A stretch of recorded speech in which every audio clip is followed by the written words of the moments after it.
ಇರೋದ್ರಿಂದ ಒಂದು ತುಂಬ ಕಾಂಪಿಟೇಷನ್ ಇರೋದ್ರಿಂದ ನಾವು ಅಂದ್ಕೊಂಡಿದ್ದ ನಾವು ಚಿಕ್ಕ ವಯಸ್ಸಿಂದ ಏನೆಲ್ಲ ಮೈಂಡಲ್ಲಿ ಸೆಟ್ ಮಾಡ್ಕೊಂಡು ನಾವು ಕಲ್ತಿದ್ವಿ ಅದು ನಮಗೆ ಕೈಗೆ ತಪ್ಪಿ ಹೋಗ್ತಾ ಇದೆ ಅಂತ ಅಂದಾಗ ನಾವು ಓದಿರೋದೆಲ್ಲ ವೇಸ್ಟಾ, ನಾವು ಓದ್ಕೊಂಡಿರೋದಕ್ಕೆ ಸರಿಯಾದ ಒಂದು ಒಳ್ಳೆಯ ಒಂದು ಪ್ಲ್ಯಾಟ್ಫಾರ್ಮ್ ಇಲ್ವಾ ಇಲ್ಲಿ? ಯಾರೆಲ್ಲ ಎಜುಕೇಷನನ್ನು ಮುಗಿಸಿ ಹೊರಗಿನ ಪ್ರಪಂಚಕ್ಕೆ ನಾನು ಏನೋ ಒಂದು ದಾರಿ ಉಟ್ಕೊಳ್ಬೇಕಂತ ಹೋದವರಿಗೆ ಅವ್ರಿಗೆ ಅನಿಸಿರೋ ಒಂದು 70% ಜನಕ್ಕೆ ಏನು ಅನಿಸಿರುತ್ತೆ ಅಂದರೆ, ಓದು ಜೀವನದಲ್ಲಿ ಅಷ್ಟೇ ಮುಖ್ಯ ಅಲ್ಲ, ಅದರ ಜೊತೆಗೆ ನಮ್ಮಲ್ಲಿ ಏನೋ ಒಂದು ಟ್ಯಾಲೆಂಟ್ ಬೇಕು, ಆ ಟ್ಯಾಲೆಂಟಿಗೆ ತಕ್ಕನಾಗೆ ನಾವು ಕೆಲವು ವರ್ಷಗಳ ಹಿಂದೆ ತಯಾರು ಮಾಡ್ಕೊಂಡಿರಬೇಕಾಗಿತ್ತು, ಇವತ್ತು ಇಂಥ ಒಂದು ಸ್ಥಿತಿಯಲ್ಲಿ ನಾವು ಇರ್ತಾ ಇರಲಿಲ್ಲ ಅಂತೇಳಿ ಎಷ್ಟೋ ಜನ ಪ್ರಶ್ನೆ ಮಾಡ್ಕೊಂಡಿರ್ತಾರೆ.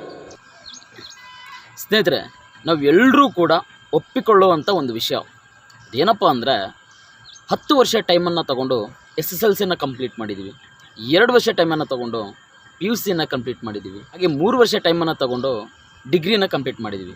ಟೋಟಲ್ ಇಲ್ಲಿಗೆ 15ರಿಂದ 17 ವರ್ಷ ನಾವು ಎಜುಕೇಷನ್ಗೆ ಸಾಕಷ್ಟು ಟೈಮನ್ನು ಕೊಟ್ಟಿದ್ದೀವಿ, ಎಜುಕೇಷನನ್ನು ಕಂಪ್ಲೀಟ್ ಮಾಡಿದ್ದೀವಿ. ಈ ಎಜುಕೇಷನ್ 15ರಿಂದ 17 ವರ್ಷ ಕೊಟ್ಟಿರುವಂಥ ಟೈಮ್ ಏನಕ್ಕೆ ಅಂತ ನಾವು ಗೆಸ್ ಮಾಡಿದಾಗ, ನಾನು ಮುಂದೆ ಜೀವನದಲ್ಲಿ ಇನ್ನೊಬ್ಬರ ತುಳಿತಕ್ಕೆ ಒಳಗಾಗಬಾರ್ದು, ನಾನು ಒಳ್ಳೆಯ ಜೀವನವನ್ನು ಕಟ್ಕೊಳ್ಳೋದಕ್ಕೆ ಅದಕ್ಕೆ ಬೇಕಾದಂಥ ಜ್ಞಾನ ಹಾಗೂ ಒಂದು ವೃತ್ತಿ, ನಮಗೆ ಸ್ವಲ್ಪ ಲೋಕದ ಪರಿಜ್ಞಾನ ಇವೆಲ್ಲವೂ ಕೂಡ ನಮಗೆ ಇರಬೇಕು, ನಾವು ಲೈಫಲ್ಲೇ ಸೆಟಲ್ ಆಗಬೇಕು ಅಂತಂದರೆ. ಈ ಒಂದು ನಿರ್ದಿಷ್ಟ ಹಾಗೂ ಕೆಲವರು ನಾನು ಇಂಥದ್ದನ್ನು ಸಾಧಿಸಬೇಕು, ಹೀಗೆ ಹೆಸರನ್ನು ನಾವು ಪಡಿಬೇಕಂತೇಳಿ ತುಂಬ ಜನ ಕನಸನ್ನು ಕಟ್ಕೊಂಡು ಎಜುಕೇಷನನ್ನು ಕಂಪ್ಲೀಟ್ ಮಾಡಿರ್ತಾರೆ. 15ರಿಂದ 17 ವರ್ಷದವರೆಗೆ ನಾವು ಎಜುಕೇಷನ್ನೇ ಅನ್ನೋ ಪ್ರಪಂಚ ಏನಿದೆ ಅದರಲ್ಲೇ ನಾವು ಮುಳುಗಿರೋದ್ರಿಂದ ಹೊರಗಿಡಿನ ಪ್ರಪಂಚನ ಕೆಲವೊಂದು ಜ್ಞಾನ ಕೂಡ ನಮಗೆ ಅರಿವಿರಲ್ಲ. ಅದು ಯಾವಾಗ ನಮಗೆ ರಿಫ್ಲೆಕ್ಷನ್ ಆಗುತ್ತೆ ಅಂತಂದರೆ, ಎಜುಕೇಷನೆಲ್ಲ ಮುಗೀತು, ಈಗ ನನಗೆ ಏನು ಬೇಕು, ನನ್ನ ಬದುಕನ್ನು ಕಟ್ಕೊಳ್ಳೋದಕ್ಕೆ ಒಂದು ವೃತ್ತಿ ಬೇಕು, ಆ ವೃತ್ತಿಯನ್ನು ನಾನು ಚಾಯ್ಸ್ ಮಾಡಬೇಕು, ನಾವು ವೃತ್ತಿಯನ್ನು ದಕ್ಕಿಸ್ಕೊಳ್ಬೇಕು, ನಾವು ವೃತ್ತಿಯನ್ನು ಹುಡ್ಕೊಳ್ಬೇಕು ಅಂತೇಳಿ ಹೊರಗಡಿನ ಪ್ರಪಂಚಕ್ಕೆ ಕಾಲಿಟ್ಟಾಗ ಸುಮಾರು ಜನಕ್ಕೆ ಬೇರೆ ಬೇರೆ ಪ್ರಪಂಚ ಕಣ್ಣು ಮುಂದೆ ಹೀಗೆ ಬಂದು ಹೋಗಿರುತ್ತೆ, ಅವಲ್ವಾ? ನಾವು ಒಪ್ಕೊಳ್ಬೇಕಾದಂಥ ವಿಚಾರ ಇದು. ಯಾಕೆ ಅಂತ ಅಂದರೆ, ನಾನು ಚಿಕ್ಕ ವಯಸ್ಸಿಂದ ಏನೋ ಅಂದ್ಕೊಂಡು ನಾನು ವಿದ್ಯಾಭ್ಯಾಸ ಮಾಡಿದ್ದಾದರೆ, ನಾನು ಹೊರಗಿನ ಪ್ರಪಂಚಕ್ಕೆ ಕಾಲಿಟ್ಟಾಗ ಹೊರಗಿನ ಪ್ರಪಂಚ ಇರೋದೇ ಬೇರೆ, ಅದರಿಂದ ನನಗೆ ಬರ್ತಾ ಇರೋವಂಥ ಕೆಲವೊಂದು ಪರಿಸ್ಥಿತಿಗಳೇ ಬೇರೆ. ನಾನು ಅಂದ್ಕೊಂಡಿರುವಾಗ ಅಷ್ಟೊಂದು ಈಸಿ ಇಲ್ಲ, ಬದುಕು ತುಂಬ ಟಫ್ ಇದೆ. ಎಜುಕೇಷನಲ್ಲಿ ನಾನು ಏನಾದರೂ ಇಂಪ್ರೂವ್ಮೆಂಟ್ ಮಾಡ್ಕೊಳ್ಬೇಕಂತಂದರೆ ಅದು ನನ್ನ ಒಂದು ಜ್ಞಾನ, ಲೋಕದ ಒಂದು ಅರಿವು, ಗೊತ್ತಿಲ್ಲದಿರೋಂಥ ವಿಚಾರವನ್ನು ನಾನು ಬಿಲ್ಡ್ ಮಾಡ್ಕೊಂಡಿರ್ಬೋದು ವಿನಃ, ಎಜುಕೇಟೆಡಿಂದ ನಾನು ಏನಾದರೂ ಒಂದು ಕೆಲಸವನ್ನು ತೆಗೆದುಕೊಳ್ಬೇಕು, ನನ್ನ ವಿದ್ಯಾಭ್ಯಾಸ ಸರಿ ಸಮನಾದ ತೂಕದ ಪ್ರಮಾಣವಾಗಿ ಒಳ್ಳೆಯ ಒಂದು ಸ್ಥಾನವನ್ನು ಪಡಿಬೇಕು ಅಂತಂದರೆ ಹೊರಗಡಿನ ಪ್ರಪಂಚದಲ್ಲಿ ತುಂಬ ಪೈಪೋಟಿ ಇದೆ, ಕಾಂಪಿಟೇಷನ್ ತುಂಬ ಇದೆ. ಯಾಕೆ ಅಂತ ಅಂದರೆ, ಎಲ್ರಿಗೂ ಕೂಡ ಬದುಕೋದಕ್ಕೆ ದಾರಿ ಬೇಕು, ಎಲ್ರಿಗೂ ಕೂಡ ಉದ್ಯೋಗ ಬೇಕು. ಈ ಒಂದು ಕಾರಣದಿಂದ ಇರೋ ಅಲ್ಪ ಸ್ವಲ್ಪ ವೃತ್ತಿಗಳನ್ನು ಎಷ್ಟು ಜನಕ್ಕಂತ ಕೊಡೋಕ್ಕಾಗುತ್ತೆ? ಸೊ ಆ ಒಂದು ಪಾಪ್ಯುಲೇಷನ್ ಇರೋದ್ರಿಂದ, ಒಂದು ತುಂಬ ಕಾಂಪಿಟೇಷನ್ ಇರೋದ್ರಿಂದ ನಾವು ಅಂದ್ಕೊಂಡಿದ್ದ, ನಾವು ಚಿಕ್ಕ ವಯಸ್ಸಿಂದ ಏನೆಲ್ಲ ಮೈಂಡಲ್ಲಿ ಸೆಟ್ ಮಾಡ್ಕೊಂಡು ನಾವು ಕಲ್ತಿದ್ವಿ ಅದು ನಮಗೆ ಕೈಗೆ ತಪ್ಪಿ ಹೋಗ್ತಾ ಇದೆ ಅಂತ ಅಂದಾಗ ನಾವು ಓದಿರೋದೆಲ್ಲ ವೇಸ್ಟಾ, ಓದ್ಕೊಂಡಿರೋದಕ್ಕೆ ಸರಿಯಾದ ಒಂದು ಒಳ್ಳೆಯ ಒಂದು ಪ್ಲ್ಯಾಟ್ಫಾರ್ಮ್ ಇಲ್ವಾ ಇಲ್ಲಿ?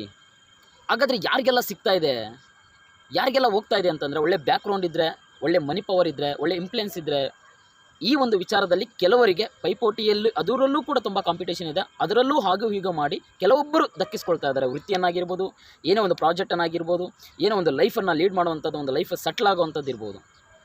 ಏನೂ ಗೊತ್ತಿಲ್ಲದಿರೋಂಥ ಒಬ್ಬ ಅಮಾಯಕರು, ಮುಗ್ಧರು ಹೊರಗಿನ ಪ್ರಪಂಚ ಕಾಲಿಟ್ಟಾಗ ಮೊದಲು ಬದುಕೋದಕ್ಕೆ ಏನಾರು ದಾರಿ ಮಾಡ್ಕೊಳ್ಳೋಣ ಅಂತ ಹೇಳಿ ಅದನ್ನೆಲ್ಲ ಪಕ್ಕಕ್ಕಿಟ್ಟು ಮೊದಲು ದಿನದ ಕೂಲಿ ಹಾಗೆ ಅಥವಾ ದಿನದ ಆದಾಯಕ್ಕೋಸ್ಕರ ಸಣ್ಣ ಪುಟ್ಟ ಕೆಲಸಗಳನ್ನು ಹುಡುಕಿ ಅದರಲ್ಲೇ ತೊಡಗುಡಿರ್ತಾರೆ.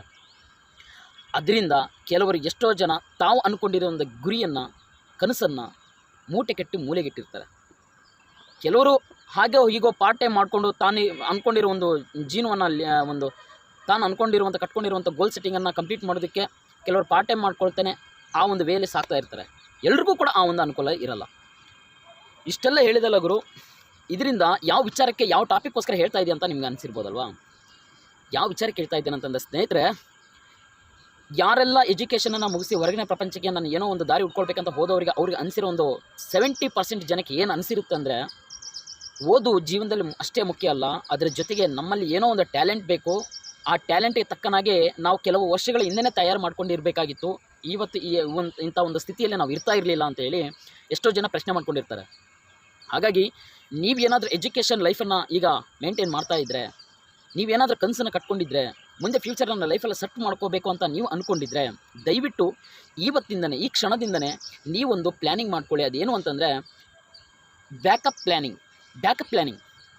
ನಾನು ಅಂದ್ಕೊಂಡಿದ್ದು ಒಂದು ವೇಳೆ ಗುರಿ ಮುಟ್ಟಕ್ಕಾದರೆ, ನಾನು ಅಂದ್ಕೊಂಡಿರೋ ಒಂದು ಕೆಲಸ ಸಿಗದೆ ಹೋದರೆ, ಅದಕ್ಕೆ ತಕ್ಕನಾಗಿ ಬೇರೆ ಏನಾದರೂ ಒಂದು ಮಾರ್ಗವಾಗಿ ನಾವು ಇನ್ನೊಂದು ದಾರಿಯನ್ನು ಹುಡ್ಕೊಂಡು ಜಾಗ್ರತೆಯಾಗಿರ್ಬೇಕು. ಅದು ಏನಾಗಿರ್ಬೋದು, ಬಿಸ್ನೆಸ್ ಆಗಿರ್ಬೋದು, ಓಕೆನಾ, ಯಾವುದೋ ಒಂದು ನಿಮ್ಮ ಹೊಲ ಕೃಷಿ, ನಮ್ಮ ವ್ಯವಸಾಯದನ್ನು ನಂಬಿಕೊಂಡು ಅದರಲ್ಲಿ ಏನಾದರೂ ಒಂದು ಸ್ಪೆಷಲಾಗಿ ಬೆಳೆದು ಒಳ್ಳೆಯ ಆದಾಯವನ್ನು ಗಳಿಸಿದ್ದಾಗಿರ್ಬೋದು, ಸ್ವಂತ ಬಿಸ್ನೆಸ್ ಆಗಿರ್ಬೋದು, ನಿಮ್ಮದೇ ಆದಂಥ ಏನೋ ಒಂದು ಟ್ಯಾಲೆಂಟಿಂದ, ಸ್ಕಿಲ್ನಿಂದ ಹೊರಗಡೆನ ಪ್ರಪಂಚಕ್ಕೆ ಪರಿಚಯ ಮಾಡಿ ಅದರಿಂದ ಒಳ್ಳೆ ಆದಾಯನ ಗಳಿಸಿ ಅಥವಾ ಒಳ್ಳೆ ಗೌರವ ಹೆಸರನ್ನು ಪಡೆಯೋದಕ್ಕಾಗಿರ್ಬೋದು, ಏನಾದರೂ ಆ ಎಲ್ಲ ವಿಚಾರಗಳನ್ನು ನೀವು ಚೆನ್ನಾಗಿ ತಿಳ್ಕೊಂಡು ಈ ಕ್ಷಣದಿಂದಲೇ ನೀವು ಅಧ್ಯಯನ ಮಾಡ್ತಾ ಹೋಗಿ, ಪ್ರಾಕ್ಟೀಸ್ ಮಾಡ್ತಾ ಹೋಗಿ, ಕೋಚ್ ತಗೊಳ್ತಾ ಹೋಗಿ, ಟ್ರೈನಿಂಗ್ ತಗೊಳ್ತಾ ಹೋಗಿ, ಅದರಿಂದ ಎಕ್ಸ್ಪೀರಿಯನ್ಸ್ ಅನುಭವ ತಗೊಂಡಿರೋ ವಿಚಾರ ಯಾರೆಲ್ಲ ಇರ್ತಾರಲ್ಲ ಅಂಥವ್ರ ಹತ್ರ ಹೋಗಿ ಅವರ ಮಾತುಗಳನ್ನು ಹಂಚ್ಕೊಳ್ಳಿ, ಜ್ಞಾನವನ್ನು ಪಡ್ಕೊಳ್ಳಿ. ಇದರಿಂದ ಮುಂದೆ ನಿಮ್ಮ ಲೈಫಿಗೆ ಎಷ್ಟೋ ಅಡೆತಡೆಗಳನ್ನು ಬರುವುದನ್ನು ತಪ್ಪಿಸ್ಬೋದು, ನಿಮ್ಮಲ್ಲಿ ಉತ್ಸಾಹವನ್ನು ಇನ್ನೂ ಹೆಚ್ಚಾಗುವಂತೆ ಮಾಡ್ಬೋದು.